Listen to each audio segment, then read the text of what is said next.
Boa tarde a todos. Antes de mais nada, desculpem aí a demora no início, a gente teve um probleminha técnico, estava resolvendo a conexão aqui do Frederico Turola com a sala do Teams, mas agora estamos aqui ao vivo. De todo modo, a apresentação e a conversa de hoje vão ficar gravadas, então, para quem não pôde esperar e vocês tenham conhecimento também, depois vai estar acessível aí. Bom, obrigado, antes de mais nada, por terem permanecido no link, pessoal. Para a gente é um prazer enorme contar com a audiência de vocês aqui. Teve bastante gente inscrita no evento e, enfim, não sem razão. A gente tem a oportunidade de contar com a apresentação do Fred Turola. Fred, que, além de um grande especialista e inspiração para todos nós, é um parceiro de longa data do escritório, um cara formidável, um amigo, enfim, doutor e mestre em economia, autor de inúmeros artigos publicados em periódicos de primeira linha no Brasil e no exterior, responsável aí pela estruturação de projetos, setores diversos de infraestrutura, então, especialista tanto na modelagem de projetos de concessão, de PPP, quanto na realização de estudos setoriais e de estudos relevantes para a formulação de políticas públicas, para a formulação de políticas regulatórias e na assessoria de clientes também, de stakeholders públicos, a respeito de execução de contratos de concessão de uma maneira geral, de reequilíbrio econômico-financeiro, de elaboração de novos formatos e novos arranjos de repartição de riscos e incentivos, vamos dizer assim, no campo das concessões. Então, Fred, obrigado, antes de mais nada, por conseguir achar esse tempo para a gente. Sei que a sua agenda é praticamente impossível. Até hoje eu não entendi ainda como é que você faz para fazer funcionar, mas para a gente é um prazer enorme. A palavra está contigo. Fica à vontade, por favor. Muito obrigado, Léo. Foi uma honra. Até perdão pelos problemas técnicos aí que tivemos também.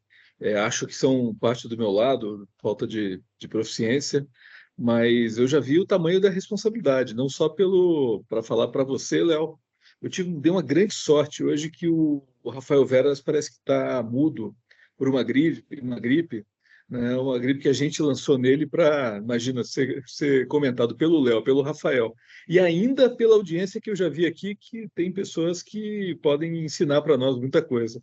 Então, eu vou conduzir a apresentação, vou projetar um conjunto de slides, né, para motivar a discussão, mas depois da apresentação, e até durante, né, Léo, aí fiquem à vontade para já ir fazendo alguma discussão que seja de interesse dos participantes, né? E acho que todos veem aí a projeção? Sim, está funcionando bem, Fred. Só o Rafael que não vai conseguir te confirmar que está sem voz, mas está todo mundo vendo.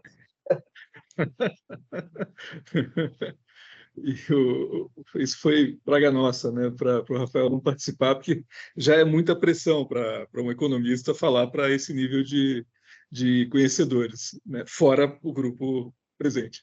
Então, essa sessão a gente estruturou com o Léo, com o Rafael, com o Felipe, em três tópicos principais, né? O primeiro é o merchandising, né, permitido, mas na verdade muito mais que um merchandising, é uma discussão rápida sobre a parceria entre duas empresas, entre dois escritórios, um de economia e um de advocacia, e eu acho que essa parceria ilustra muito bem não só a prática jurídica usando conhecimentos de economia e vice-versa, como também o próprio escopo dos serviços que a gente vai descrever, os serviços de análise econômica de concessões, avaliação econômica regulatória, que a gente vai discutir hoje. Acho que ela é muito bem ilustrada, tanto que eu vou usar, inclusive, alguns pontos da própria apresentação institucional para motivar pontos de discussão sobre a análise econômica das concessões, né? Aí depois eu passo e aí foi encomenda do Léo, como escolher projetos, né? Na verdade, escolher projetos é super fácil, né? Não escolher projetos é que é mais difícil, né? Os projetos que você não escolhe é igualzinho lista de casamento, né? Convidar é super fácil, não convidar é difícil.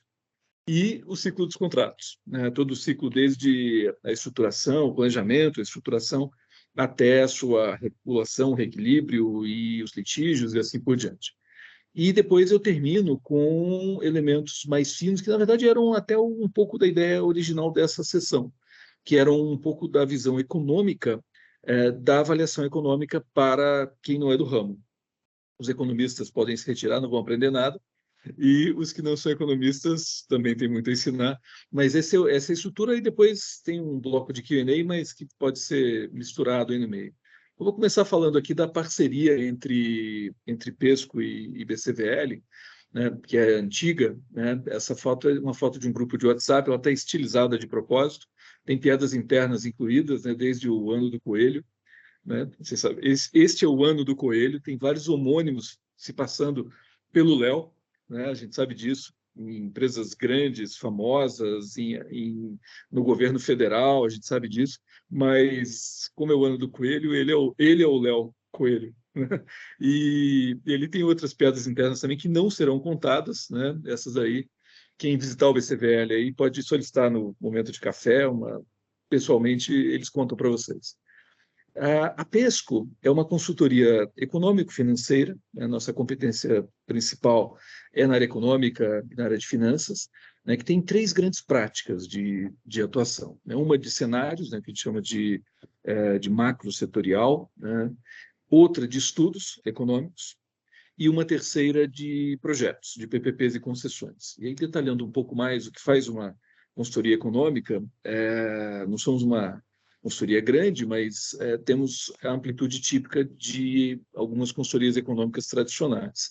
Né? Na primeira prática, que é a prática de economia e mercados, de análise macro-setorial, talvez seja a prática que nos faz mais conhecidos, não no nosso meio de infraestrutura, mas nos mercados financeiros e de capitais, porque os prêmios que a Pesco detém são provavelmente alguns dos melhores do mercado, tanto no Brasil, o top 5 do Banco Central, né, nosso sócio Elcio Takeda vem sendo agraciado com o primeiro lugar de projeções já há muitos anos, como internacionalmente. Quando ele foi projetar a economia japonesa, ele obteve o primeiro lugar no Focus Economics, na projeção de Japão, à frente das instituições japonesas, americanas, europeias, que fazem projeção com grandes equipes de research para essa finalidade. Então, essa é uma prática que nos faz famosos, mas a conversa hoje é sobre estudos econômicos. A Pesco vem trabalhando para diversas instituições multilaterais, em parceria com escritórios de advocacia, como o BCVL, né, e vem estruturando projetos também em parceria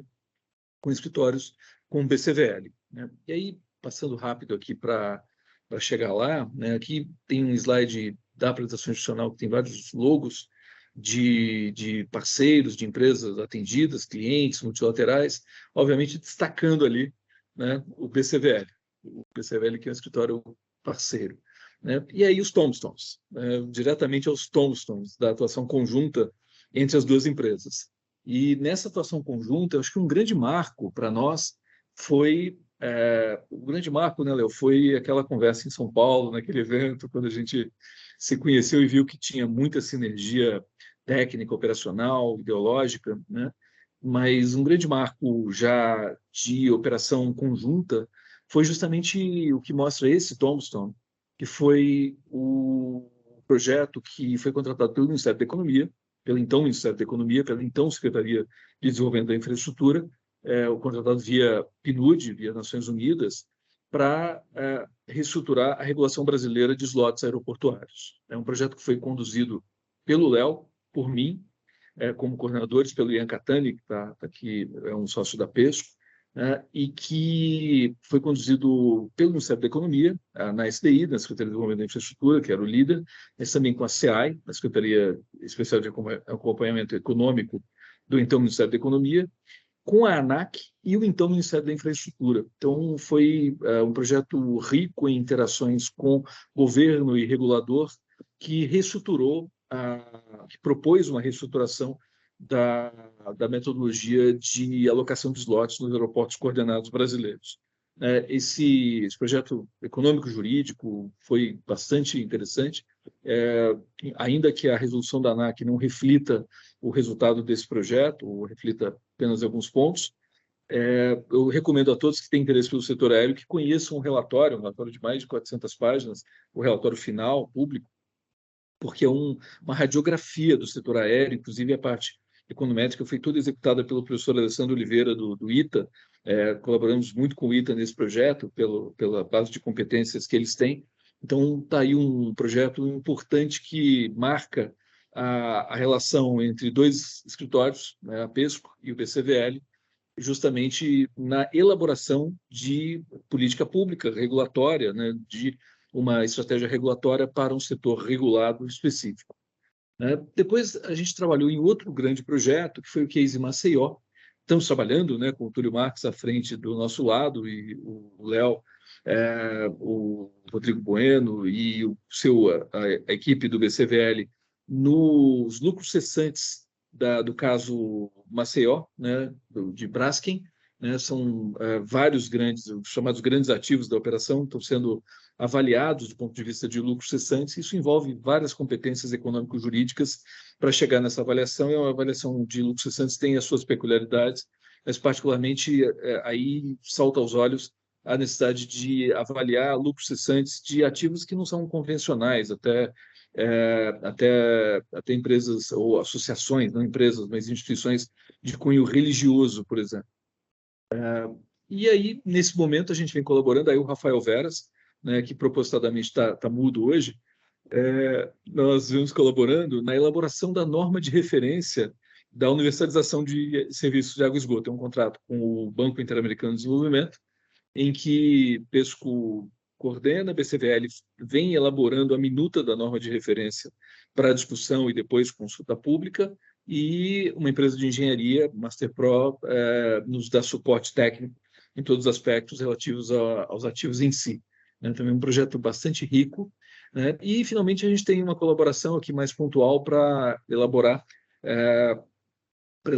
o normativo que vai orientar a reestruturação tarifária da Companhia de Águas da Paraíba, dentro de um projeto com o Banco Mundial, um consórcio internacional entre PESCO e um parceiro muito tradicional da PESCO, que é a Inecon, também acho que já trabalhou com o BCVL, que é uma empresa, a consultoria econômica mais tradicional do Chile.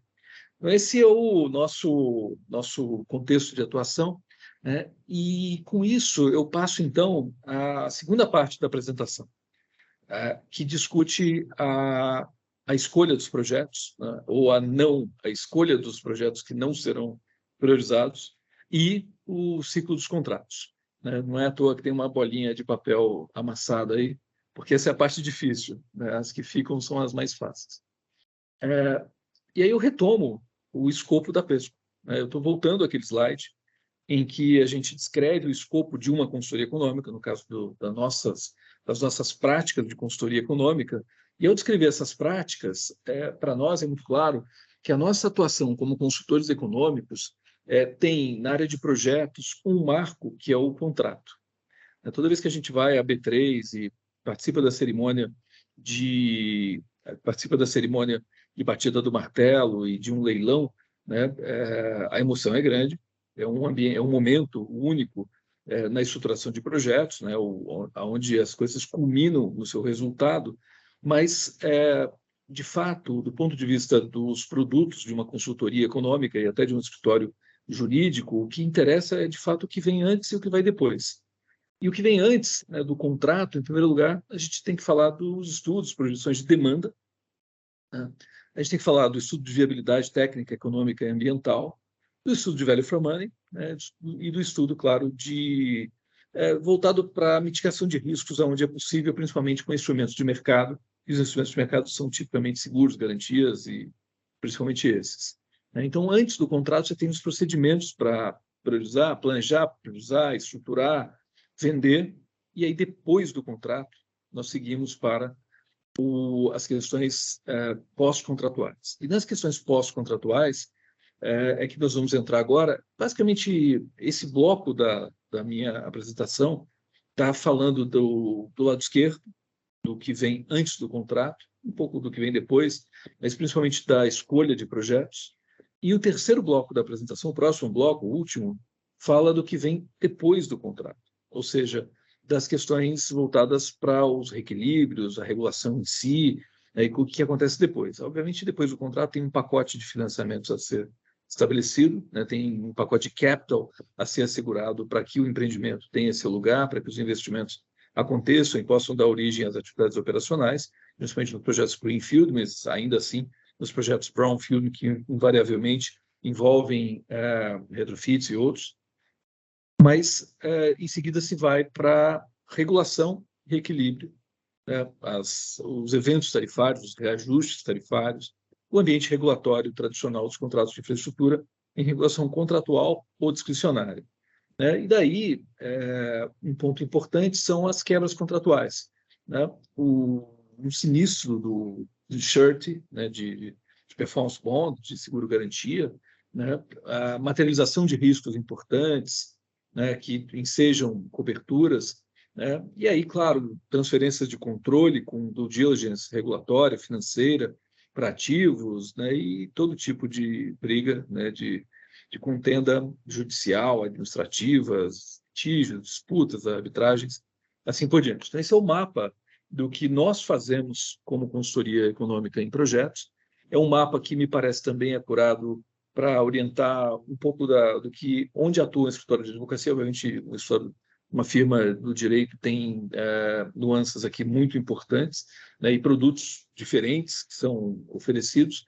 Então, acho que esse é um mapa interessante para a gente ter em mente o universo do ciclo de projetos, que é onde a gente situa o nosso trabalho, né? E esse universo poderia ser visto do ponto de vista do lado esquerdo ali, né, da estruturação de projetos, o que vem antes, né, com um conjunto de atividades que envolvem várias disciplinas interligadas, né? Essas disciplinas são principalmente no estudo de demanda. Você tem competências técnicas, econômicas, principalmente competências técnicas e econômicas. Isso vai dar o estudo de engenharia junto também com a área ambiental, né, que se liga e vai gerar um planejamento ou um referencial de CAPEX, de investimentos, e um plano operacional, né? Tudo isso vai ser colocado no ambiente de uma planilha de modelagem econômico-financeira, né? Todo o escopo técnico do projeto, tanto do ponto de vista dos ativos que serão constituídos ou aprimorados para dar origem à operação, quanto o plano operacional, os reinvestimentos, as modernizações posteriores e tudo que vai acontecer durante a vida do contrato é colocada no ambiente de um modelo, né? O modelo econômico-financeiro é assim chamado porque ele, de fato, modela a realidade, né? A palavra modelar significa traduzir em um rabisco, um desenho ridiculamente simples, frente a uma realidade muito mais complexa, muito mais variada, né? O modelo traduz uma realidade complexa, projetada, em um conjunto integrado de elementos. O mais típico aí é usar o modelo de Three Statements, né? Que associa, internacionalmente, se associa os demonstrativos de resultado do exercício, né, projetados para o horizonte de tempo da concessão, o balanço patrimonial projetado, né, em termos de bens, direitos e obrigações que serão constituídas durante a vida da sociedade de propósito específico, da SPE, e o fluxo de caixa, né, o demonstrativo de fluxo de caixa, que vai levar ao cálculo das figuras de mérito de avaliação do projeto e que vai permitir uma avaliação do que a gente costuma chamar de viabilidade econômico-financeira do projeto, né? Normalmente, do ponto de vista principalmente financeiro, o conjunto desses três demonstrativos vai me dizer se o projeto é viável, ou seja, se ele apresenta um retorno igual ou superior ao retorno de mercado, ou se ele exige alguma complementação, e aí a complementação pode dar viabilidade ao projeto através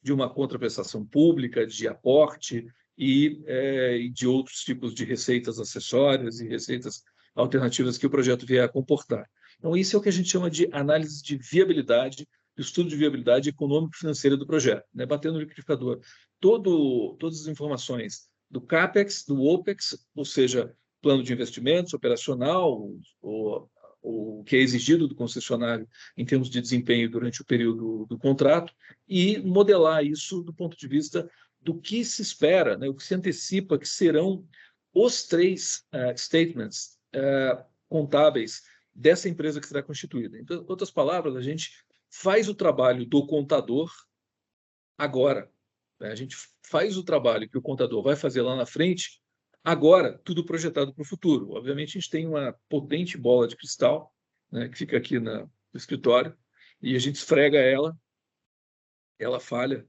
mas ela é necessária para esse trabalho. E depois disso tudo, vem um trabalho fundamental, que é a estruturação jurídica do contrato. Porque esse trabalho de estruturação de projetos é um trabalho cujo produto final é apenas um documento, que é o edital.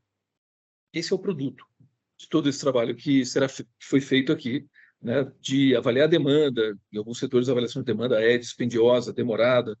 O trabalho de estudo de engenharia, estudo operacional, trabalho de estudo ambiental, trabalho de projeto, né, para referenciar, algumas vezes até para orientar. Tudo isso colocado no modelo econômico financeiro para ser colocado em prática, né, tudo isso precisa ser levado à licitação pública.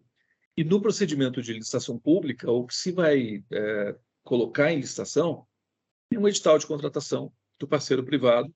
Esse edital contém um anexo bem importante chamado Minuta do Contrato de Concessão, mas tem diversos outros anexos, inclusive anexos do próprio contrato, que mostram em detalhe as obrigações do concessionário, a matriz de riscos, quando ela é explicitada dessa forma, diversos elementos do que está se contratando vai ser especificado ali, né? E amalgamar todo esse material em um conjunto de obrigações jurídicas, obrigações, deveres e direitos estabelecidos num ambiente contratual, é um trabalho que não é para qualquer advogado, que é um trabalho para, a gente reputa como economistas, para advogados de altíssimo nível, porque a sofisticação envolvida é muito grande. Não é apenas coletar informações técnicas de 2 ou 3 profissões e transformar isso numa peça que vai regular os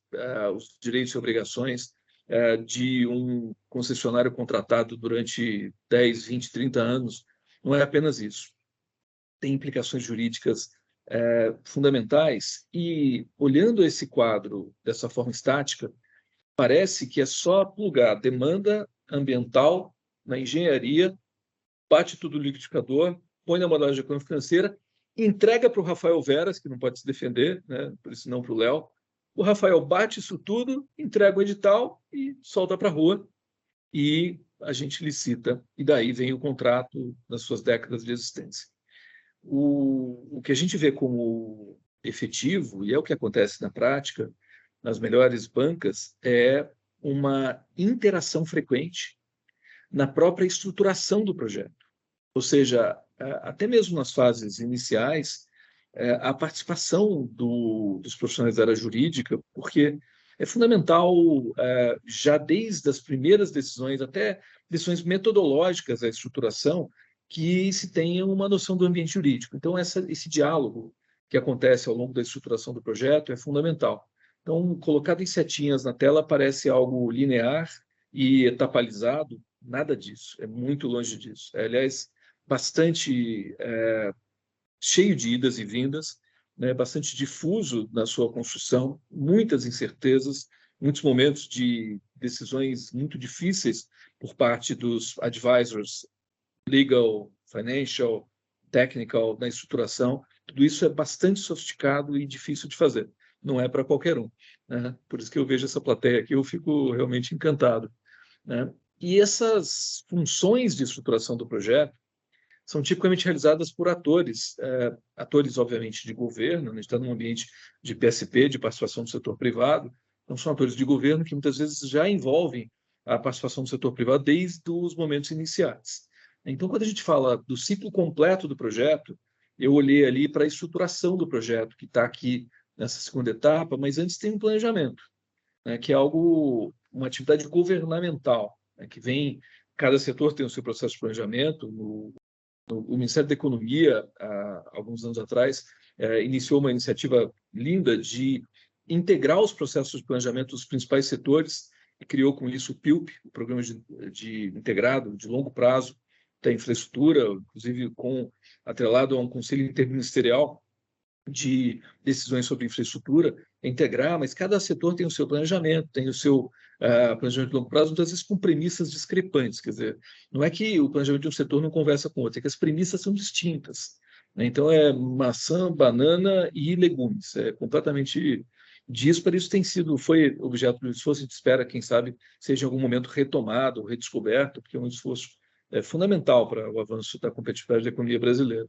E esse esforço de planejamento é um esforço político, por natureza, porque é desenhar para onde a gente quer ir, quanto, em linhas gerais, a gente está disposto a investir e gastar na provisão e na operação de serviços públicos de infraestrutura. Então, esse é o elemento político. Uma vez que esse contorno político é estabelecido, você desdobra em projetos, aí você vai estruturar projetos. Projetos são tipicamente estruturados por uma unidade de PPP ou PPI, PPI estadual, PPI federal, né, ou uma unidade municipal. Às vezes um órgão governamental faz, às vezes, de uma unidade de PPP ou contém uma unidade de PPP dentro dela. Isso varia de ente para ente em todo o Brasil, né, e isso em cooperação nunca tranquila com o setorial da área, né, nunca sossegada com o setorial, sempre com diversas questões de competência, conflitos, interesses distintos, visões distintas, né? Porque quem já trabalhou com antitruste conhece, né, a relação do órgão de concorrência com o regulador. O problema do regulador é que ele não sabe nada de concorrência, mas ele manja muito do setor. O problema do regulador, o problema do cara de antitruste é que ele manja muito de concorrência, mas não sabe nada do setor. Então, os dois brigam o tempo todo. A mesma coisa acontece na estruturação de qualquer projeto de infraestrutura. Você tem essas sobreposições, esses conflitos são naturais e fazem parte do processo. Os estruturadores contumazes estão acostumados a esse tipo de conflito e a lidar com essas questões. Isso pré-contrato. Aí chegou o contrato na rua, o negócio foi estabelecido, né? E aí você tem diversos atores ali para a estrutura de gestão. Tipicamente, as unidades de PPP ou as unidades de preparação de projetos não estão muito envolvidas na gestão do contrato. E esse é um problema. Esse é um problema que o Brasil precisa enfrentar, que os diversos entes nacional e subnacional precisam enfrentar, porque a gente tem, talvez até pelo caráter de latecomers, na participação do setor privado, né, um instituto relativamente novo para nós, que ganhou força, uma legislação de meados dos anos 90 e o processo de maturação, a curva, né, a learning curve é super íngreme, né, tem bastante íngreme, e talvez por isso, ou por algum outro motivo da administração pública, a gestão, o acompanhamento dos projetos é o elo fraco de todo o processo hoje. Ainda é bastante incipiente, né? E claro que eu ainda sempre tenho uma dose de otimismo, né? O advérbio é sempre otimista, né? Ainda a gente coloca ele porque esperamos que melhore. E claro, muitas vezes, em muitos contratos, se envolve uma entidade reguladora, né? Tipicamente uma entidade reguladora independente. A gente conhece por agência reguladora, né, que vão acompanhar esse contrato, né? Alguns contratos têm mais conflito entre o concedente e o regulador, né? Alguns contratos têm disputa entre concedente e regulador, e outros contratos só tem um, não tem o outro, cada contrato tem uma característica diferente. Até o termo contratual, né? E aí, com o professor Williamson, né, que a gente traduziu o livro dele, gostava de dizer, né, tem um intervalo de renovação contratual cheio de vicissitudes econômicas e de incentivos, e aí a relicitação, né, tudo começa novamente nesse ciclo. Então, aqui essa é a estrutura de preparação, né, e aqui acho que eu consigo responder a pergunta do Léo, né, como são escolhidos os projetos. Né? Em termos ideais, se escolhe, né, no planejamento, depois prioriza a estruturação dos projetos viáveis e segue em frente. Na prática, eu vou passar para o próximo slide, porque a prática é um pouco mais difícil de descrever, né? Pelo menos em bases formais.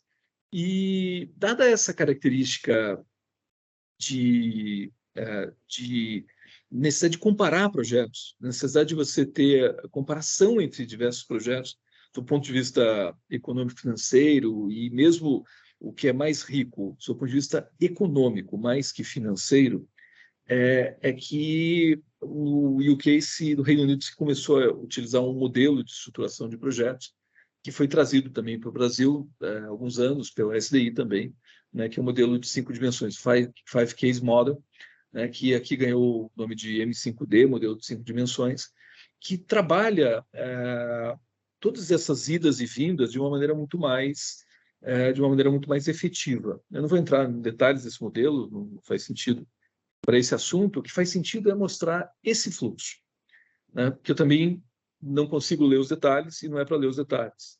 Tem o objetivo de mostrar que um protocolo de estruturação mais desenvolvido do que o que a gente utilizou no Brasil historicamente, que é o que vem ganhando terreno e vem ganhando importância na estruturação de projetos do Brasil, que é o M5D, olha para o processo de estruturação como um processo iterativo.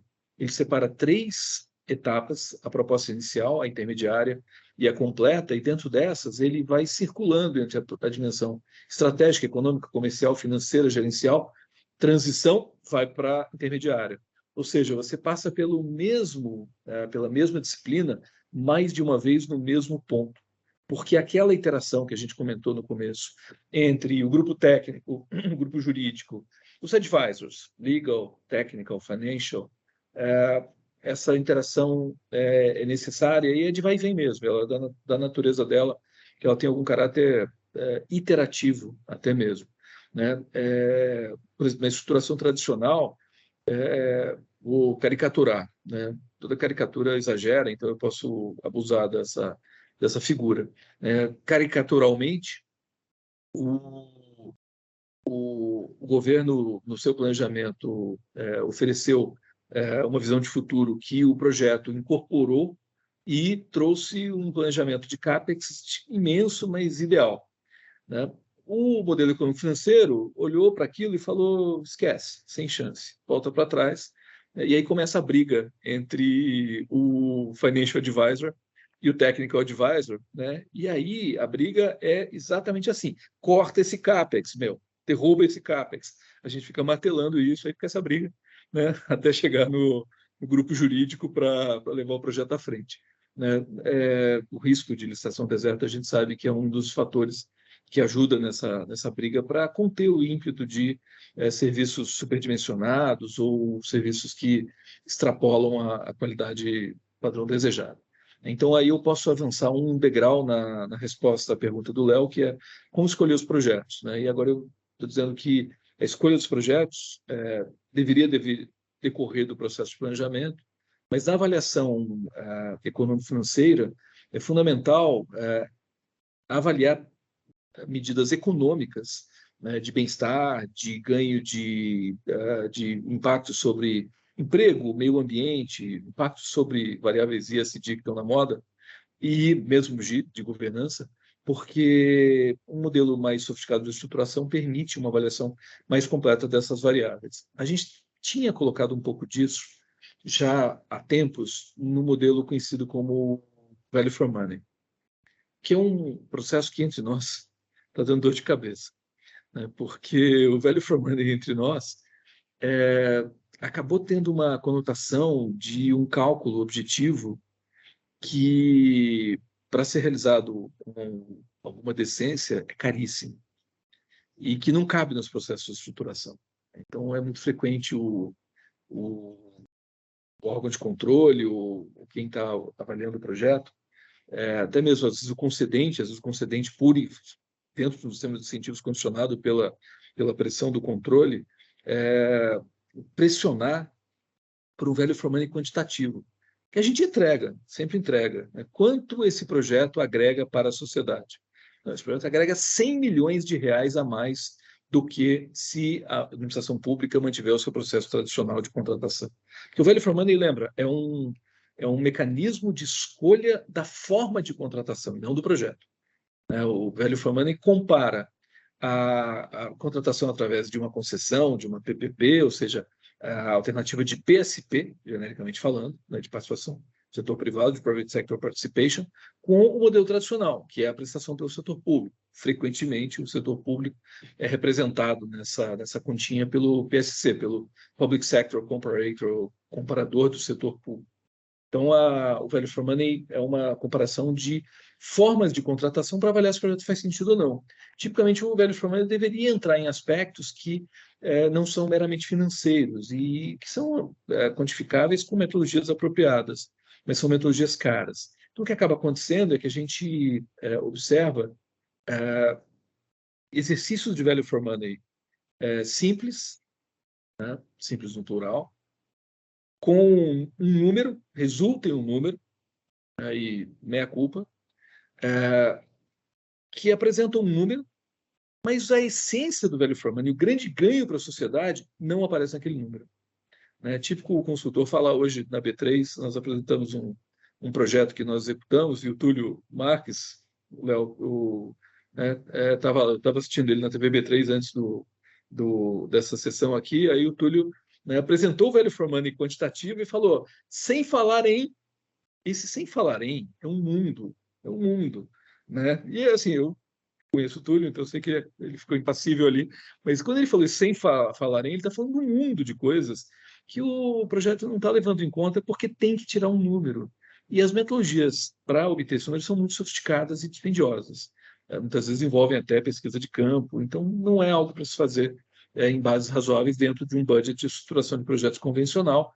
E aí a gente acaba se enganando, né? A gente acaba apresentando o value for money com um número que não reflete a realidade, enquanto, na verdade, para mim, o melhor do value for money está nesse scorecard, que é super judgmental, concordo com a crítica e estou de acordo com ela, mas apesar de judgmental, é aqui que a gente consegue avaliar de fato o que o projeto vai agregar na forma de contratação privada, aumentando qualidade, com mais CAPEX, eventualmente até com tarifa mais alta, né, que é a grande crítica aos processos de PSP, de participação do setor privado no mundo, que aumenta a tarifa. Aumenta porque a hora que você equaciona a estrutura dentro de um processo de planejamento, você programa um padrão de qualidade, um padrão de oferta muito maior do que o que antes se fez, e com isso você acaba tendo, eventualmente, tarifa mais alta, até dispêndio público mais alto, na forma de uma contraprestação. Quer dizer, o custeio público não é uma boa medida da prestação eficiente daquele serviço. Né? Então, tipicamente, você tem um aumento de custeio, ou via contraprestação, ou via tarifa, e esse aumento de custeio é acompanhado de um aumento brutal de qualidade. O value for money raramente pega isso. Então, um modelo como o M5D tem value for money dentro, mas involucrado em um cuidado maior com a avaliação ex ante dos projetos. Aqui a gente está falando de avaliação ex ante. E a própria Secretaria de Desenvolvimento da Infraestrutura, infelizmente extinta, né, foi um marco na história da infraestrutura brasileira, talvez o grande marco na história da infraestrutura brasileira, criou para isso um catálogo de parâmetros. Né? Quantificou uma série de parâmetros, a pessoa que foi contratada em alguns desses casos e ofereceu alguns desses parâmetros, para que a avaliação ex ante possa ser mais informada e menos dispendiosa, para que, em vez de fazer pesquisa toda vez que você vai fazer, você possa buscar um caso comparável e utilizar um parâmetro pronto para reduzir o custo e, portanto, a efetividade do value for money. Está aí um desafio da estruturação de projetos no Brasil. Fred, Esse é o segundo bloco. Desculpa te interromper, mas esse teu ponto é muito interessante, né? Porque é a tentação do argumento fácil, que geralmente vem no jornal, de dizer que o preço do serviço aumentou uma vez concessionado, né? E o que falta na comparação é, mas que serviço? Porque você está comparando o quê? Cela superlotada com um presídio concessionado que respeita normas mínimas? Você está comparando prestação estatal de saneamento que desatende níveis mínimos de qualidade com prestação concessionada? Enfim, você está comparando coisas comparáveis ou você está só utilizando um paralelo que não se traduz em realidade, né? Se você ficar no jogo da ficção de que o custo informado pelo governo para desatender, na verdade, né, para prestar o serviço de forma inadequada, é comparável com o custo para se prestar o serviço de forma adequada à luz dos parâmetros definidos na estruturação do projeto, você logo vê que são duas coisas totalmente diferentes, né? Então, enfim, acaba que, como você bem colocou aí, enfim, acaba que você fazer um estudo de value for money limitado não consegue, talvez, capturar tudo qualitativamente. Eu lembro da gente conversando sobre esse Five Case Model e essa avaliação ex ante. Cara, esse foi um negócio que me impressionou demais, assim, da análise qualitativa do que se esperava com o projeto e do que foi atingido depois com o projeto. Acho que eu não lembro agora se a consultoria que vocês prestaram foi nesse mesmo estudo ou se foi em um outro em que vocês pegaram exemplos setoriais para analisar quais foram os resultados e quais eram as ideias e tal. Na verdade, a gente fez o módulo ex post desse quebra-cabeças, que era o que faltava, né? Porque a STI já tinha desenvolvido o guia de análise ex-ante, o M5D, tropicalizou o M5D, e aí eles foram para a análise ex-post, que é você olhar o que aconteceu e na análise ex-post você consegue levantar parâmetros que vão para o catálogo de parâmetros ex-ante. Então foi essa contribuição que a gente ofereceu aí. Na verdade, fomos contratados na licitação competitiva para fazer isso. Foi maravilhoso. 7 setores de infraestrutura. Logística, que a gente estudou a FNS, a Ferrovia Norte-Sul Tramo Norte, e os impactos dela. Em segurança hídrica, estudamos o eixão das águas do Ceará. Mobilidade urbana, estudamos o MOVE-BH. Em saneamento, estudamos o Programa de Concessões Brasileiro, e assim por diante. Maravilhoso, Fred, muito legal, porque esse é um outro ponto que geralmente a gente, na literatura jurídica, a gente vê meio jogado, assim, né? É muito simples, você planeja a política pública, elabora o contrato e depois analisa qualitativamente quais foram os resultados. O pessoal só esquece de olhar do ponto de vista econômico, financeiro, como é que você faz isso tudo, né? Porque é complexo pra caramba. Assim. Como é que você faz essa análise ex post? Eu lembro você me explicando os métodos, enfim, loucura, assim. Negócio bem sofisticado. A gente mobilizou uma equipe de doutores em alguns países, né? PhDs, né? Porque econometria pesada, né? Realmente para chegar na avaliação ex post no padrão internacional, né? Porque no Brasil você já teve avaliações antes, mas no padrão internacional, padrão OCDE, foi a primeira avaliação. Depois, quem quiser, a gente manda o link aí para esse estudo, é público. Muito legal. Léo, se quiser abrir para o pessoal aí, para ninguém dormir. Não, acho que pode seguir, pode seguir. Qualquer coisa eu vou quiser anotando aqui as perguntas e formulo. Quem quiser me enviar, ou mandar no chat aqui, a gente vê de no final fazer o Q&A contigo. Mas pode seguir. Obrigado, Fred. Maravilha. Agora, o terceiro bloco já é o lado direito daquele ciclo de atividades, né, de práticas de uma consultoria econômica jurídica, que é a avaliação econômica financeira. Aí, para discutir a avaliação econômica financeira, começar com um merchan aqui. Né? O cara do meio está mudo, então ele não pode falar nada, né? Mas a gente tem engajado num esforço teórico, acadêmico, delicioso, né, de estudar o ambiente de contratação de projetos de infraestrutura sob o ponto de vista teórico. Né? E aí temos enfrentado as questões teóricas do ambiente com as diversas falhas de mercado, com a incompletude contratual à la Hart, a gente, na verdade, parte nesse paper de um modelo Arrow-Debré de contratação completa, relaxa as premissas da contratação completa, né, com o principal pressuposto associado ao Arrow-Debré, que não é exatamente Arrow-Debré, associado é a ergodicidade, né, e aí a gente relaxa os pressupostos de validade do Arrow-Debré, de ergodicidade, põe as falhas de mercado, os custos de transação, as assimetrias informacionais, os planos de agência, e aí desenvolve um conjunto de cenários e procura responder numa simulação dentro de um ensaio, né, o que acontece com um contrato real, se há incentivo ex-ante para contratá-lo ou não. Só teaser, pulando para o assunto prático agora, né? Chega de voar. Para falar do assunto pós-contrato, eu acho que é essencial falar de setores, falar do ambiente setorial, porque o ambiente contratual é muito típico de setores. E mesmo em setores, varia em atividades, o supply chain de cada setor. Né? Então, se você pegar em saneamento, uma contratação de uma ETA, ou de uma planta de tratamento de água de esgoto, a gente pode chamar de atacado, tem uma dinâmica de PPP diferente da contratação de uma concessão integral, né, de água e esgoto, ou de atacado com distribuição. Né? Assim como, dentro dos setores, também há uma variação no tempo, que, na minha opinião, reflete até, pelo menos até agora, uma evolução da tecnologia jurídica dos contratos. Então, você vai ver contratos de rodovias, as rodadas do Programa de Concessões Federais têm características bem distintas entre si, de seleção de players, de sistema de incentivos de reequilíbrios e assim por diante, né? E essas características são bem diferentes do que você verá no futuro, que já vem mudando com a RCR e assim por diante.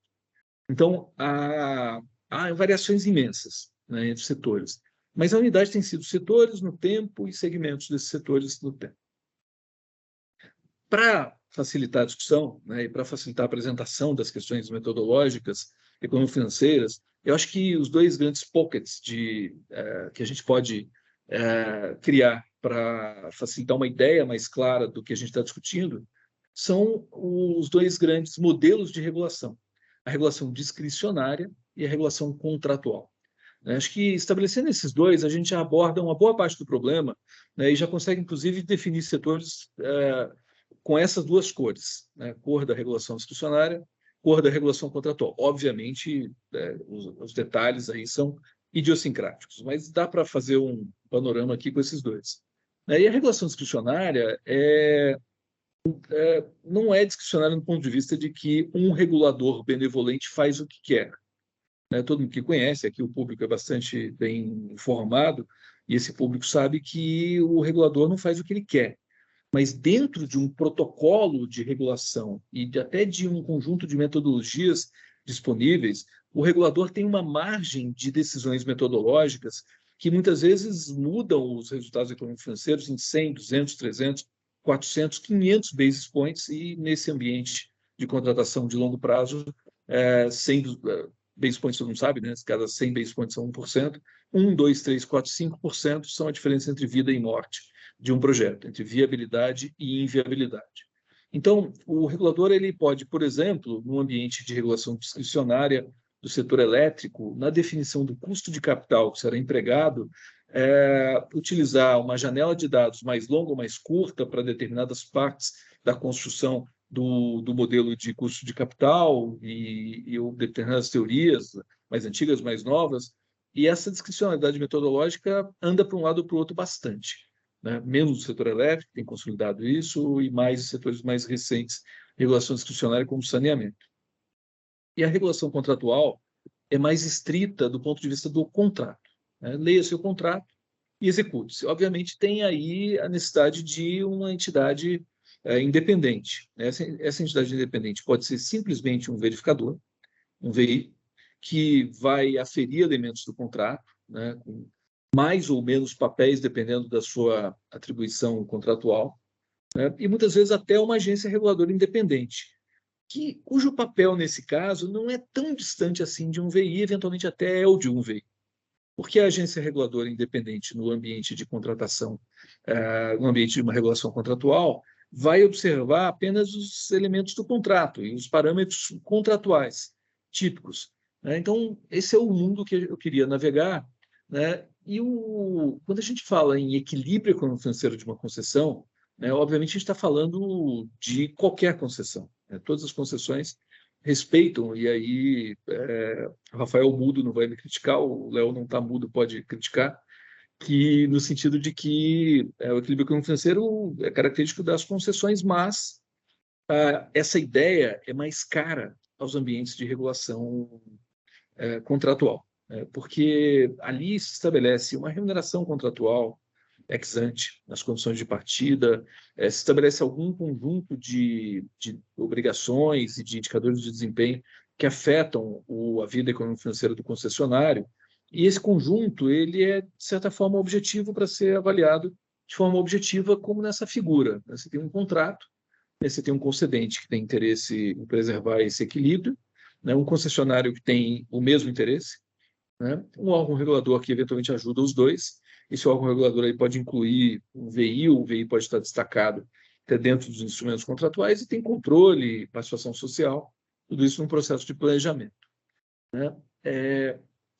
Então, no ambiente da regulação contratual, a restauração do equilíbrio econômico-financeiro, né, é trazer o contrato às condições originais de remuneração.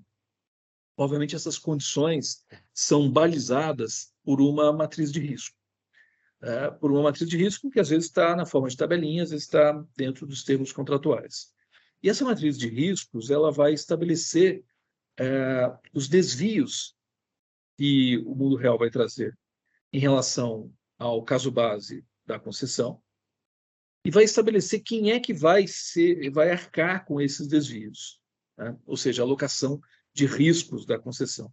Então, o reequilíbrio econômico-financeiro nada mais é do que trazer esse ambiente, né? Quando a gente sobe um degrau de abstração ou 5 degraus de abstração para aquele paper que eu fiz o merchandising há pouco e começa a discutir a ergodicidade dos ambientes de contratação de infraestrutura, quando a gente começa a discutir o grau em que os contratos podem ter previsibilidade, podem ter sistemas bem integrados, o que todo mundo sabe que não é verdade, porque se fosse, a gente seria capaz de prever a pandemia da Covid-19 e ninguém previu.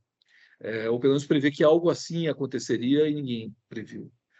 Quando a gente sobe esses degraus de abstração, a gente vai observar que os contratos são sistemas dinâmicos, vivos, e que alguma mudança ex post pode fazer sentido.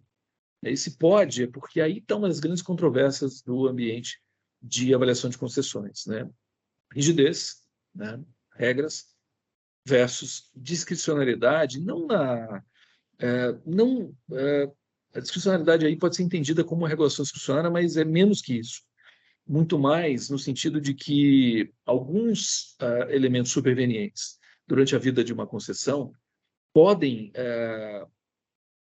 tornar a matriz de riscos obsoleta e isso levar a uma discussão de alguma forma de alocação de riscos que não estava prevista contratualmente. O grande temor de se usar essa abordagem é o comportamento oportunista ex ante dos players. Porque ao bidar numa determinada concessão, sabendo que a matriz de riscos é mutável, o player de mais propensão a riscos, o player que tiver a curva de utilidade da renda mais convexa ou menos côncava, vai dizer que ele vai fazer bids mais agressivos. Isso cria um viés de seleção pior qualidade de players na contratação. Então, é claro que isso é um risco tremendo, essa afirmação que eu fiz. Obviamente, o que suaviza essa afirmação é que, após a contratação, eventualmente você tem elementos que não previstos ensejam uma adaptação das partes, né, que não era possível de ser avaliada nas condições de partida, não no cálculo das figuras de mérito contratuais na licitação. Então, isso não afetaria, portanto, a qualidade da licitação, né? E aí a gente pode partir para um elemento prático, que é a modelagem econômico-financeira. Aqui está uma típica ferramenta de modelagem econômico-financeira, né? Se você ainda tiver a vista boa, como o Léo, né? Mas eu, mais velho, não consigo. Mas tem aí fichinhas, aí tem tabs aí embaixo, né? Que refletem o fluxo de custos e despesas operacionais, despesas de investimento, o fluxo de caixa, a depreciação e amortização, a estrutura do financiamento do projeto, né, o custo de capital estimado, né, um modelo de custo de capital, modelo mesmo, nem modelar, né, o balanço patrimonial, ali tem um dashboard, tem conseguindo ler, o value for money, a análise de sensibilidade. Isso aqui é uma avaliação econômico-financeira típica, né, que são essas 12 caixinhas aqui, né, que você pode acessar. O que tem nessa planilha, né? Os three statements que a gente já falou, né? A avaliação a projeção, né? Na verdade, é o trabalho do contador projetado, né? Brincar de futuro contador, né? O que a gente está fazendo aí, que é projetar o DRE, projetar o balanço, projetar o fluxo de caixa, né? E uma vez que se projeta tudo isso, né, esses elementos, a gente vai sintetizar o projeto numa figura de mérito dele, para avaliar a viabilidade, né? A pergunta esse projeto, essa planilha toda, ela responde à pergunta da viabilidade do projeto. A modelagem econômico-financeira serve para isso, até outros usos, mas essencialmente ela serve para avaliar a viabilidade econômico-financeira do projeto. Como é que ela vai fazer isso? Bom, em primeiro lugar, com uma taxa de retorno, né? O projeto é um investimento financeiro, de certa forma, né? É um investimento de quem busca por riscos operacionais para se remunerar com a assunção desses riscos. Eventualmente, até o investidor tem natureza financeira, como a gente viu em várias concessões recentes, mas independente da natureza financeira ou não do projeto, o licitante que busca o lucro, ele vai ler o projeto como uma fonte de retornos e ele quer medir quanto valem esses retornos. Quer dizer, quanto é que eu ganho nessa brincadeira? E, inclusive, quanto eu ganho nessa brincadeira, dado o nível de risco que eu vou correr, dadas as variedades do risco que podem afetar esse retorno. E aí, a forma mais simples de dizer para o cara qual é esse retorno, né, pelo menos na nossa jurisdição, a forma como a gente faz habitualmente, é estruturar balanço de pagamentos, DRE, né, estruturar todas as demonstrativos contábeis, mas focar num deles, que é o fluxo de caixa. Né? E no fluxo de caixa, ver o seguinte: quais são as obrigações, quais são os deveres, quais são as contabilizações, né? A tributação, a forma que vai ser financiada, etc. E uma vez que você põe isso tudo no fluxo de caixa, você traz os valores do fluxo de caixa, ano a ano, ao valor presente, né? E busca calcular a taxa que zera o valor presente. A taxa que zera o valor presente é conhecida como TIR, taxa interna de retorno. E essa taxa que zera o valor presente do fluxo de caixa, ela depende das premissas do fluxo de caixa. Não sei se estruturou uma concessão tradicional, as concessões comuns, né, que são financiadas integralmente por tarifa, permitindo receitas acessórias, mas uma concessão financiada integralmente por tarifas, né? Financiada no sentido de fundeadas, né? Porque em português, financing and funding são a mesma palavra, é financiamento, mas em espanhol, né, financiamento e fundeo, ou em inglês tem diferença para mostrar que se você fundear, né, todo o projeto com tarifa, você tem lá um conjunto de investimentos para colocar a estrada operacional, né, ou melhorá-la com o nível de qualidade desejado a partir do CAPEX. Você tem ali um custo operacional de fazer toda a estrutura de apoio, né, recomposição e assim por diante. Você tem todos esses elementos, você põe todos esses fluxos com tributos, com fluxo de financiamento, com tudo que envolve ali. E aí, no final disso, o que sobra de valor presente, se positivo, tem dinheiro em cima da mesa. Se negativo, ninguém vai topar. Né? Ou seja, no Brasil o que a gente faz quer dizer, isso internacionalmente, é buscar a TIR daquele projeto, que é a taxa que zera o VPL. A taxa que zera o VPL é a taxa que sai daquele fluxo. Se essa TIR for atrativa, ou seja, se ela for superior ao que paga a renda fixa, que é uma NTNB de um vértice semelhante, né, NTNB de um vértice lá na frente semelhante, o projeto vale a pena, ele tem viabilidade econômico-financeira. Se o projeto não cabe nessa TIR, né, se essa TIR é baixa ou negativa, né, esse projeto vai micar. Então, aí vem a briga na estruturação que a gente falou há pouco. Né? A gente fica ali interagindo com o pessoal de engenharia, o pessoal operacional, para reduzir um pouco as expectativas, baixar a bola, reduzir o CAPEX, buscar se existe uma tecnologia alternativa que permite uma combinação CAPEX-OPEX mais econômica, para isso tudo vai, no final, aumentar a TIR. E aí, uma vez que você achou uma TIR que é atrativa, pode ir à licitação. Obviamente, a TIR dá valor presente zero naquelas premissas. Mas as premissas são premissas de modelagem. Aqui do gabinete, aqui a gente faz a modelagem, né, com os engenheiros, com os insumos dos engenheiros. Só que o player, o bom, ele olha para aquilo e morre de rir. Né? Não é infrequente que a gente faça estudos de engenharia e modelagem econômico-financeira que o player bom pega e rasga, joga no lixo. Porque aqueles estudos balizaram preço para o setor público para levar à licitação. O cara tem tecnologias muito melhores do que aquela. Ele tem vantagens operacionais, ele tem capacidade de assumir risco, ele sabe mitigar riscos. Então, para ele, o fluxo de caixa que ele vai construir com os números dele vai dar uma TIR muito mais alta que aquela. E um VPL, um valor presente positivo. Essa é a lógica de uma licitação de concessão. Quem tem o maior VPL desconta mais e leva o objeto. Essa é a competição esperada num processo licitatório, né? Isso, portanto, mostra o uso da TIR entre nós, né? A TIR é uma figura que simplesmente baliza a licitação com um conjunto de premissas tipicamente folgadas, né? E os players com maior eficiência vão morrer de rir, vão bidar e vão levar.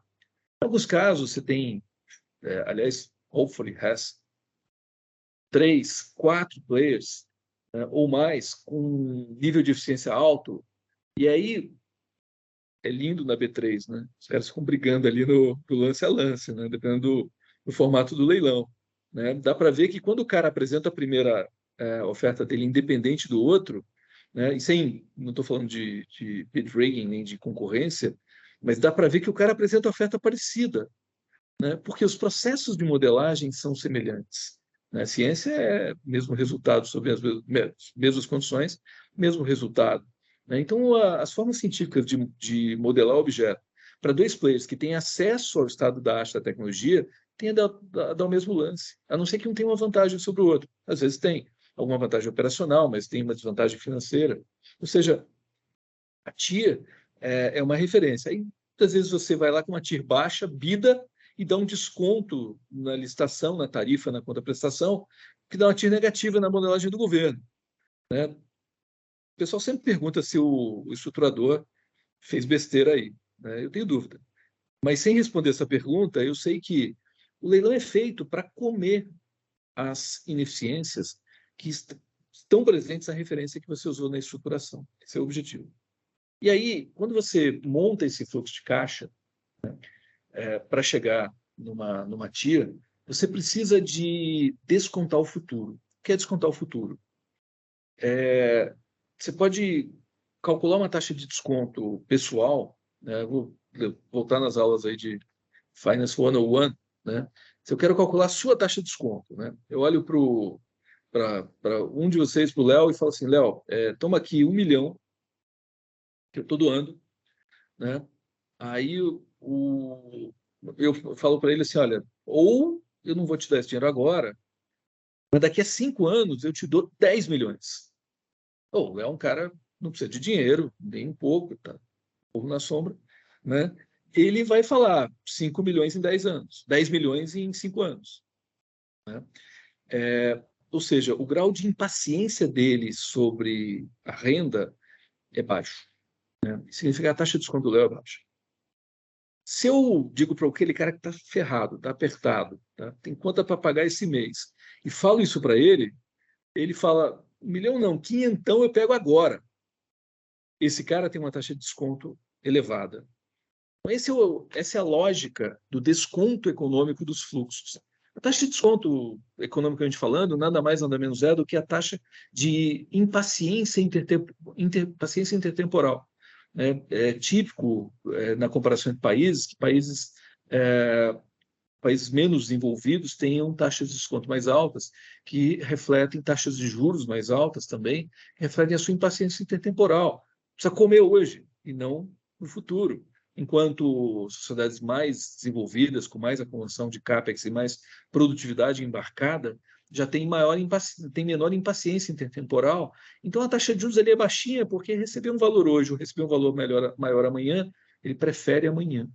Então, essa é a lógica da taxa de desconto. E você tem que chegar nessa taxa de desconto. Só que a taxa de desconto, um sócio da Pesco, o Márcio Gabriel, eu gosto muito da opinião dele, né? Tem um método cientificamente infalível de calcular a taxa de desconto. Tem vários métodos, né? O Léo já ouviu isso, está rindo, né?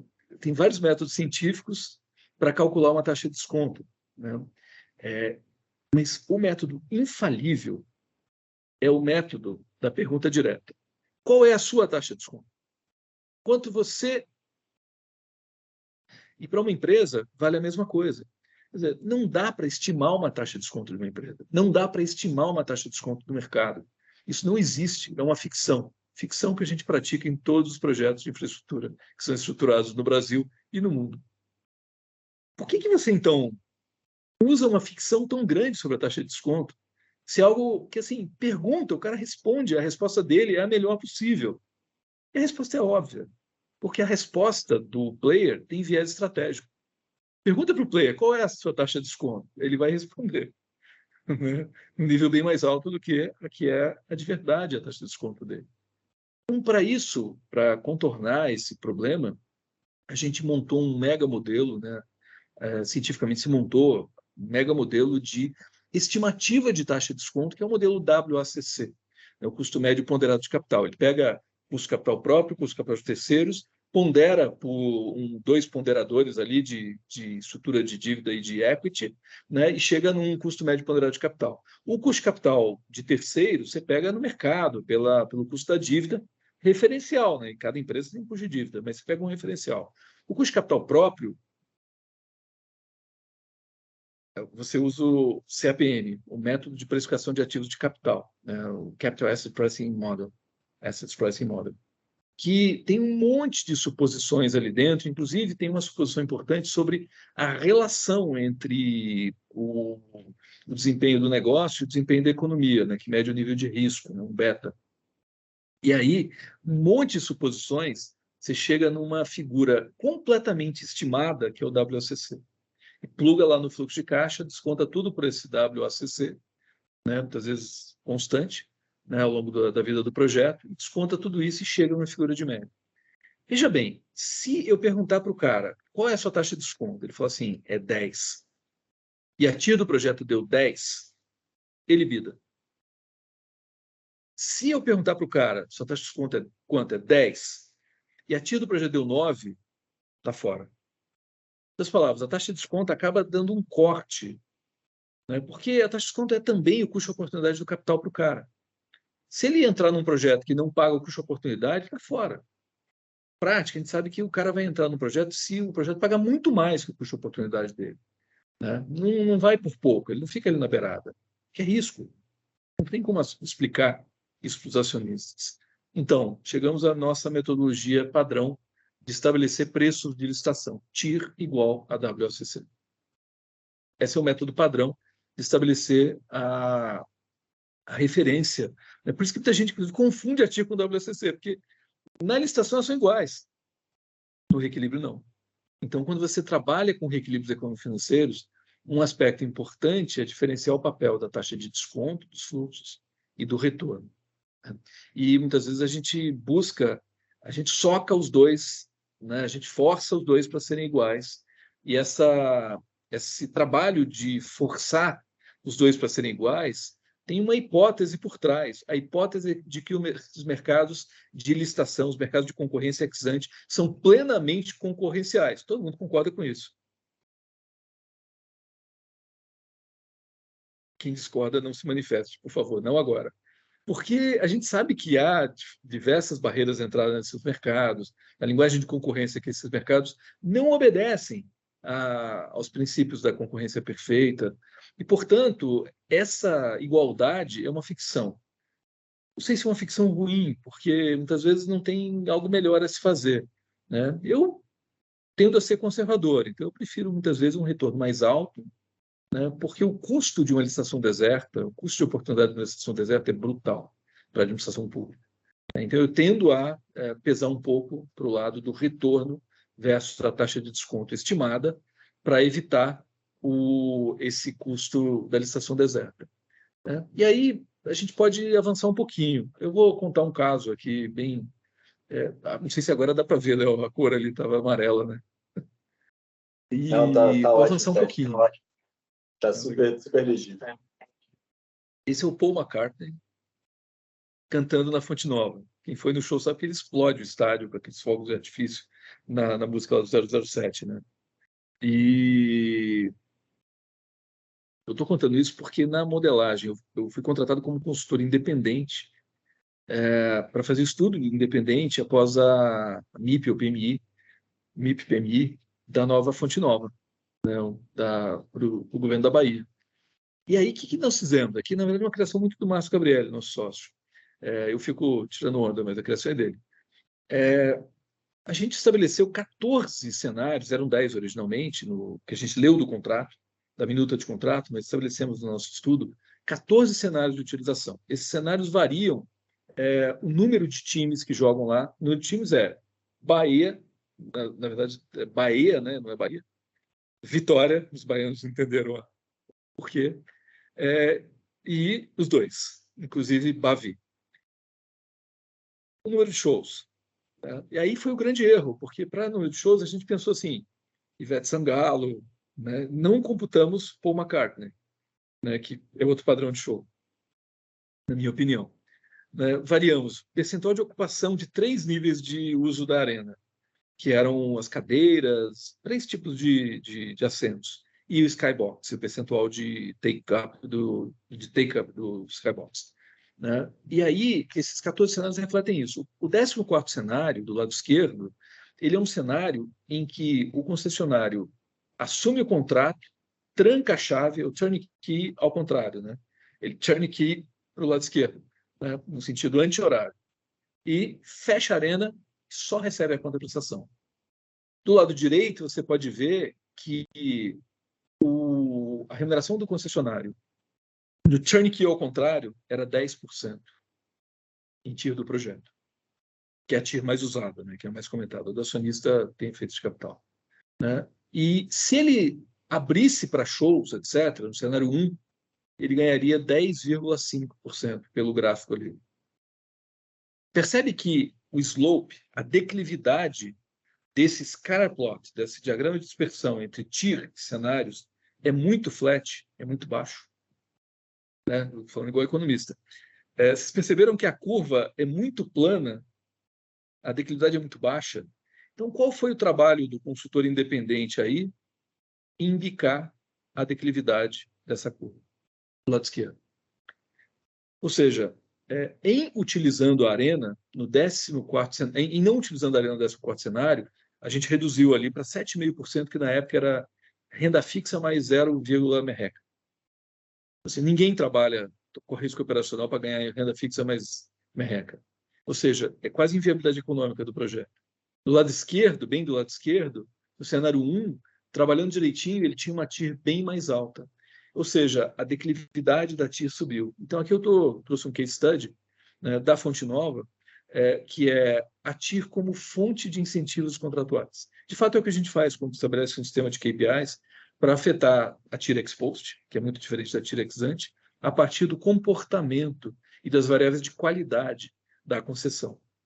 Então, esse é um caso de estudo que eu acho muito interessante. Outro caso de estudo é sobre a TIR relacionada às premissas. Aqui eu vou enfatizar a importância das premissas. Esse é um caso undisclosed, né? E nós assessoramos, a nossa empresa assessorou um comprador de um equity, né? De uma porção do equity de uma SPE, de uma PPP. Né? E aí não vou dar mais detalhes. Essa projeção populacional em cinza é a que nós encontramos, que muita gente faz, ela simplesmente extrapola o comportamento recente, as taxas de crescimento recente da população. Quer dizer, se a população está crescendo 2 nos últimos anos, 2 vai crescer 2 para sempre. Né? Para esse ambiente aqui, ao final do contrato, você agregaria uma nova Sorocaba, puta cidade, né? Muito importante, né? Você agregaria uma nova Sorocaba no projeto, quer dizer, muda completamente a viabilidade. Agora, se essa premissa estiver errada e essa Sorocaba não acontecer, o projeto é um mico. Então, aqui, a projeção ali, a gente usa uma metodologia econométrica, que a gente sempre usa, para projetar esse crescimento populacional. Por quê? Porque olha o gráfico de baixo. O formato da projeção demográfica do IBGE, que é muito seguro, é uma parábola. Essa parábola aí. Né? E nós temos esse ponto que está identificado. Se você olha a projeção de crescimento do Brasil, o crescimento ali ainda tem muito para crescer. Então, se você extrapolar a taxa de crescimento do Brasil, por alguns anos, vai dar certo. Né? Se o contrato passar de 2050, 2045, você vai ver que a sua estimativa vai furar. Né? Só que as realidades são muito diferentes. São Paulo tem um crescimento demográfico muito baixo. Né? O sul do Brasil quase não cresce, até decresce. Tem ambientes no sul que estão em franco declínio demográfico. E tem ambientes no Nordeste que estão em expansão significativa. Assim como no Centro-Oeste tem expansões vertiginosas.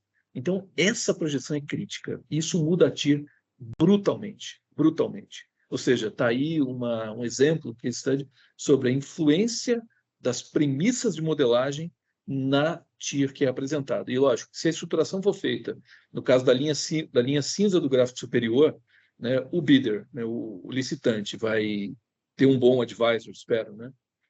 Contratou o PCVL com peso, né? Ele vai olhar e vai falar, não, a curva real é a pontilhada laranja. Então, o bid dele vai refletir isso, né? E se o parâmetro de bid estiver refletindo a curva cinza, essa licitação vai dar deserto.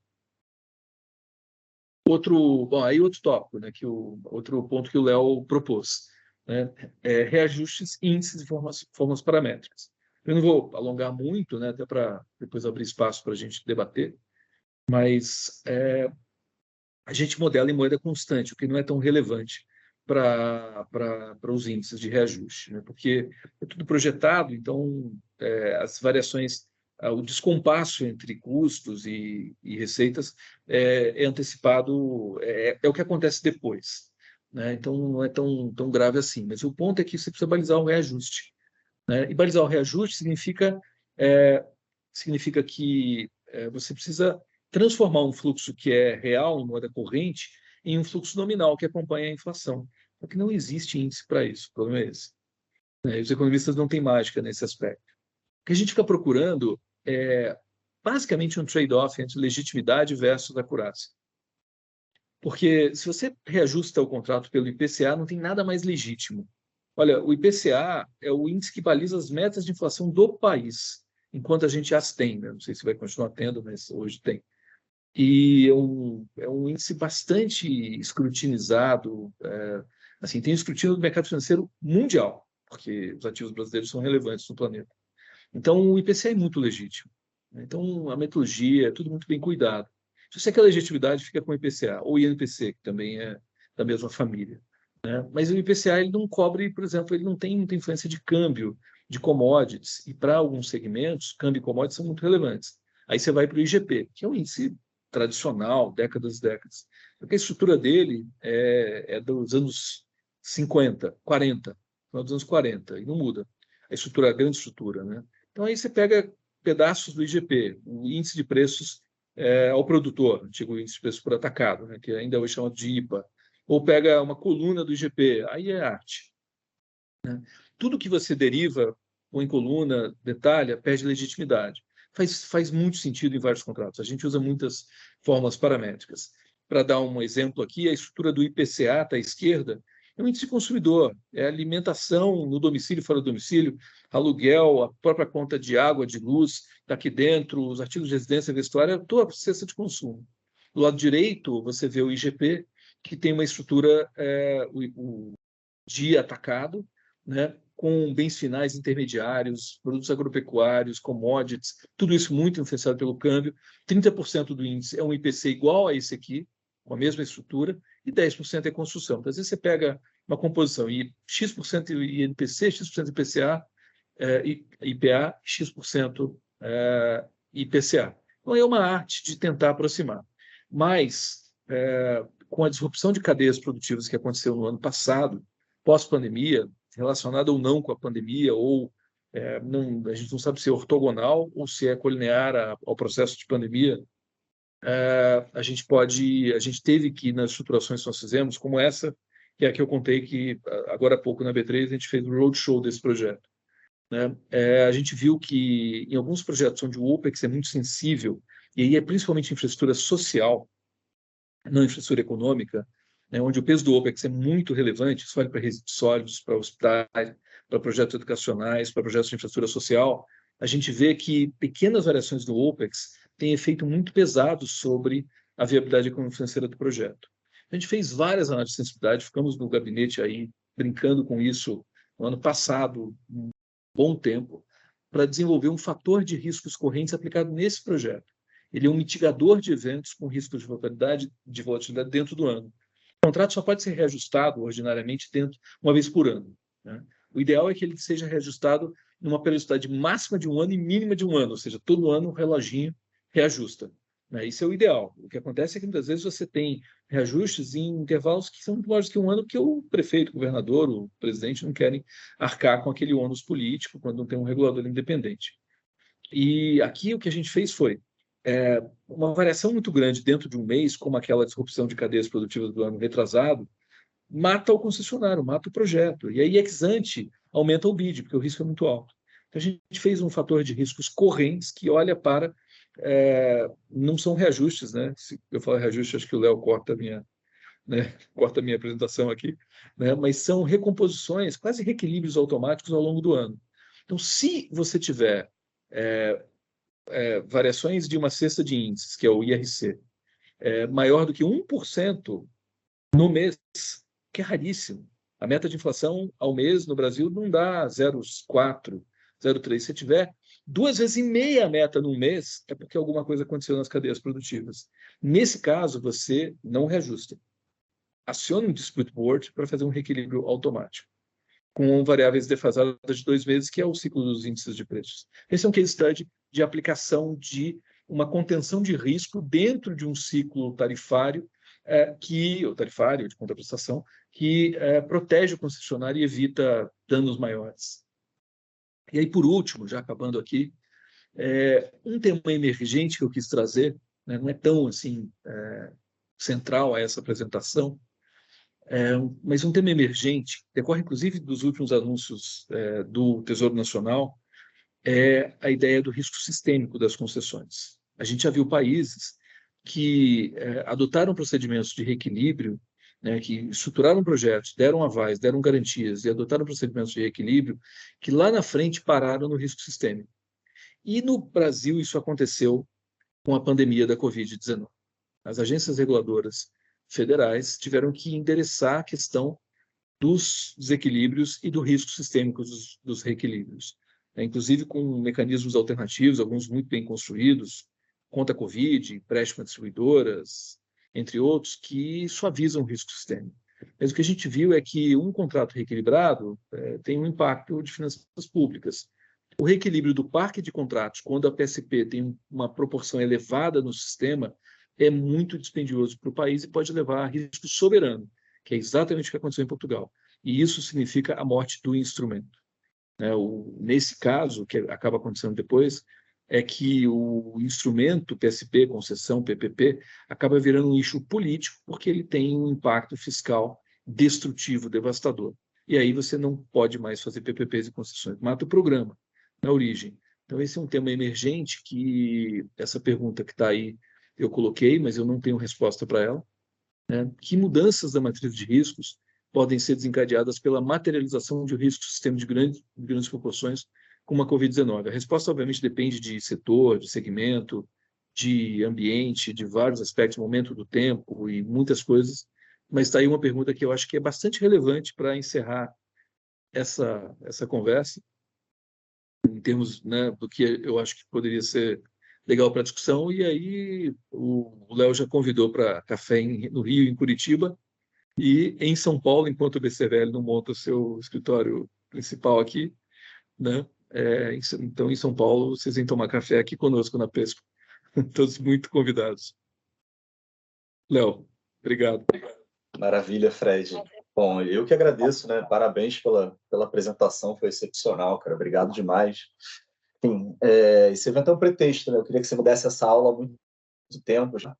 Então, eu queria te agradecer, dizer que o plano deu certo. Consegui quase 2 horas suas aí para me explicar um monte de coisa que a gente vai falando e vai tratando no curso dos trabalhos, mas muitas vezes não recebe de forma estruturada, né, como uma forma expositiva e tal. E, enfim, ninguém melhor do que você, com essa experiência absolutamente diferenciada, para poder simplificar tanto os temas a ponto de fazê-los didáticos, mas ao mesmo tempo mostrar para a gente a sofisticação que está por trás de tanta coisa econômico-financeira nas concessões. Fred, acho que, enfim, a gente trocou antes, né, do evento, você já acabou passando pela maioria dos pontos, mas dois pontos que acho que valem a gente bater um papo, que me trouxeram curiosidade, né? Esse mecanismo aí do teu case study de saúde, é muito interessante, me fez lembrar a questão da lei dos caminhoneiros, né, do frete, em que você criou lá um gatilho percentual também para fazer acionar o aumento do piso, né? E sim, achei super interessante porque você continua respeitando a regra de ouro do reajustamento anual, da lei lá do Plano Real, você consegue não penalizar a concessão, né? Não digo nem o concessionário, mas a concessão de aguardar 12 meses por algo que já está sangrando o projeto no curto prazo. E aí esse é o ponto que eu queria te perguntar, e aí eu não sei se isso chega quando a gente chega lá na frente no momento do reajustamento contratual, se esse gatilho ele já acaba meio que contido dentro do reajustamento e eventualmente você neutraliza o reajustamento. Não sei como é que isso funciona na prática, foi uma dúvida que me surgiu. Matematicamente subtrai do reajuste. Subtrai. Matou a equação Pô, exatamente. legal, legal. Então você antecipa o reajuste, você recompõe o equilíbrio sem fazer um reajuste, antecipando o que está contido nele, chega lá na frente, faz um encontro de contas disso e... cara, sensacional, muito legal, interessante. É uma ótima Porque saída. a ideia é simplesmente lidar com os riscos que aparecem dentro do ano, né? E isso, assim, se fosse rodovia, não seria relevante, né? Mesmo os projetos mais capex intensivos não é atrativo. Mas onde o OPEX é crítico, mudanças de OPEX tendem a trazer grandes mudanças no retorno. E aí você pode asfixiar um concessionário no intervalo intra-reajustes. Oh, perfeito. Genial, genial. Muito legal, cara. Um segundo ponto que eu tinha até te provocado diz respeito, e aí acho que para leigos mesmo, tá? Que eu acho que esse é um ponto importante. Muito se fala hoje em dia, já de alguns anos, sobre o papel do fluxo de caixa marginal no reequilíbrio, do plano de negócio, do estudo de viabilidade. Queria que você falasse um pouquinho disso, se você puder, sobre como esses conceitos vêm sendo empregados, né, em diferentes contratos de concessão, de uma maneira geral, como eles se relacionam, enfim, qual a utilidade desses mecanismos. Legal. Eu tenho para mim que esse é um assunto que não está bem ainda resolvido entre nós, porque o fluxo de caixa marginal é atrativo, porque quando você insere um fluxo de caixa marginal, você dá alguma flexibilidade à remuneração contratual. Essa flexibilidade, né, que tira um pouco da rigidez da remuneração pactuada no começo do contrato, acaba ficando muito charmosa para algumas coisas. É óbvio que se você vai adicionar um escopo, né, você vai adicionar um quantitativo ao escopo, faz todo sentido você tratar como um projeto novo e ter o fluxo de caixa marginal, ainda que isso traga impacto sobre o projeto existente. É complexo do ponto de vista econômico-financeiro tratar isso, mas sim, mas é uma boa ideia do ponto de vista conceitual, dá para implementar com algumas imperfeições. O problema é quando você fala de reequilíbrios normais. E aí, nos reequilíbrios normais, tem algumas questões envolvidas. Tem as que são ditas e as que não são ditas. As que são ditas são, por exemplo, por que você trabalha com rigidez contratual? Né? Por que você faz uma regulação contratual pura num país como o Brasil? Porque é um país como o Brasil, que a instabilidade do setor público é alta, e quando você não tem uma titularidade nacional, como os setores que têm agência nacional, a independência regulatória é muito limitada, então o risco regulatório é explosivo. Ou seja, se você não fizer regulação contratual, você não tem contrato, vai dar deserta, ou você vai atrair os players de pior qualidade. De fato, muitas vezes, se atrai esses players de pior qualidade na estruturação primária, em ambientes locais no Brasil, porque a regulação discricionária afasta os players de maior qualidade, né, vamos dizer assim, né, em abstrato. Agora, isso é o que é dito. Né? O que não dito é que, quando você estabelece a remuneração contratual, a tira ex ante é totalmente diferente da tira ex post, e tem que ser. Porque quando o cara apresenta a proposta dele, ele está apostando em eficiências. Né? E há alguma simetria de informação, mesmo quando ele apresenta essas eficiências no plano de negócios. Ou seja, o segredo comercial dele não vai abrir. E a tira ex post é diferente da tira ex ante em qualquer contrato. Né? E é para ser. Isso nem seja reequilíbrio, porque os riscos operacionais são tipicamente atribuídos ao concessionário. Se ele for bem operacionalmente, ele vai ter uma remuneração maior que a prevista, a tira ex post será maior que a tira ex ante, e é natural que seja assim e perfeitamente legítimo, né? Mas o fato é que essa TIR contratual, ao gerar um reequilíbrio, ela não reequilibra do ponto de vista da expectativa do concessionário, né? Que tem uma economia, tem um padrão operacional que gera mais do que aquilo. Então, embora financeiramente no nosso modelo a gente está satisfazendo plenamente a demanda do concessionário, a gente sabe que isso não é verdade na prática, por conta do que ele aportou de eficiências e de capacidade de mitigação de riscos naquele contrato. Entendi. Então, nesse modelo, você acaba transferindo indevidamente as eficiências do concessionário para o concedente, digamos assim, quando você reequilibra o contrato e captura esses ganhos de eficiência que eram para ser dele próprio, porque ele não estava amarrado na tira ex ante, que tinha aquela outra função de orientar a competição, na verdade. Para um lado e para o outro, depende do momento, né? Exatamente. Legal, Fred. Deixa eu te fazer uma pergunta que chegou aqui do Paulo Líbio, que ele perguntou como é que funciona o reequilíbrio no setor aeroportuário diante das dificuldades de se precificar o efeito da pandemia no fluxo de caixa. Como é que está esse assunto, enfim. Esse é o mais aberto, né? Aí o mundo aberto né? Porque você tem basicamente uma referência de EVTEA que não é boa, né? E o resto tem que construir, porque não tem plano de negócios, não tem uma referência razoável objetiva, né? Então você tem que construir a referência. E aí é realmente um desafio de como o papel do financial advisor no processo de estruturação. Você tem aí o papel da consultoria ou de quem vai desenhar o reequilíbrio nesse momento. E quando eu falei nesse último slide do tema emergente, do risco sistêmico, um dos setores que eu pensei foi aeroportos, né? Um parque quase totalmente concedido, onde os equilíbrios têm impacto não só sobre as operações, sobre finanças públicas, mas aí também sobre competitividade do próprio parque de aeroportos concedido versus o que remanesce em mãos da União e dos estados.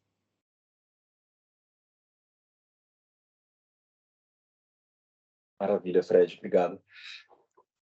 Eu ia te fazer mais uma pergunta aqui, mas eu me perdi agora. Não, me lembro. Não, eu queria que, se você pudesse, para a gente fechar, sei que o horário já está esticado, mas se você pudesse comentar sobre o trabalho que vocês fizeram para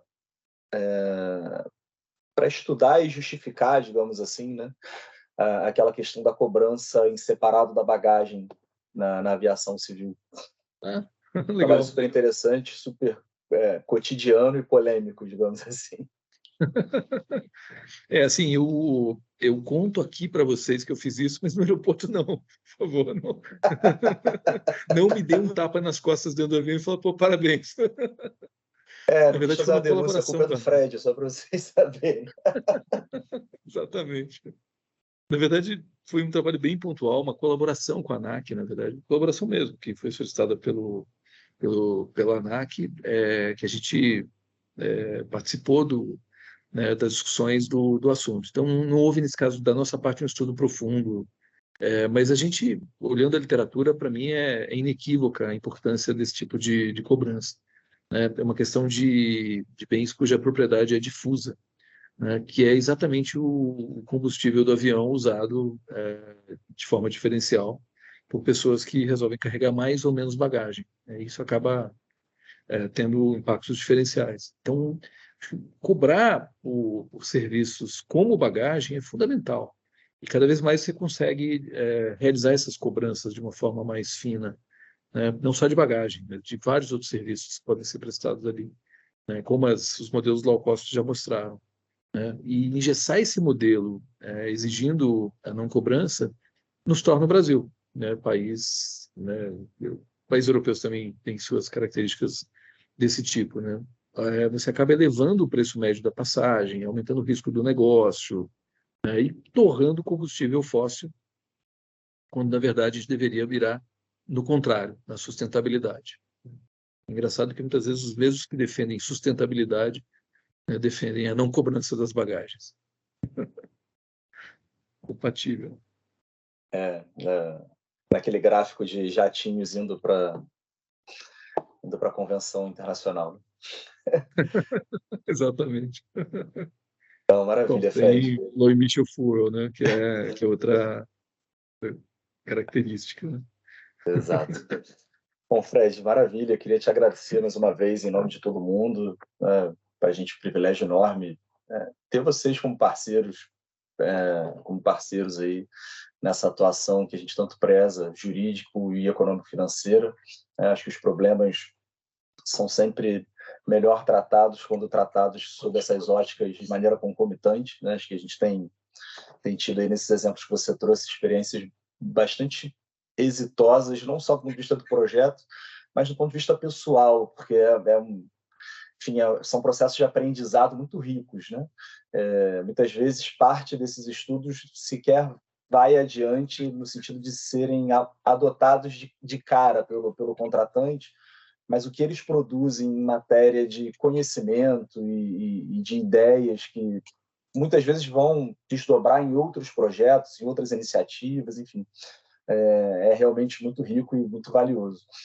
Queria te agradecer mais uma vez, cara, pelo teu tempo, enfim, é realmente um prazer enorme para a gente. Desculpa a confusão inicial, e desculpa a todos vocês, né? A confusão inicial técnica aqui de conexão com o Fred. Agradeço a vocês por terem aguardado, espero que tenha valido a pena. Para mim, certamente valeu. Como eu disse, foi só um grande pretexto para poder ouvir o Fred me ensinar aqui por 2 horas, pelo menos. E, enfim, o BC Velho é a sua casa, é sempre um prazer receber você aqui entre nós. Obrigado mais uma vez, um abraço para todo mundo aí na Pesco, especialmente para o Ian, que está ali atrás, fazendo figuração. Eu ia também. Não tem problema. E esse é o ano do coelho. Isso aí, tomara que isso seja um bom presságio. Sem dúvida é. Obrigado, Fred. Abraço grande, hein? Boa semana por aí. Não, obrigado aí. Até logo a Pô, todos. parabéns aí por tudo.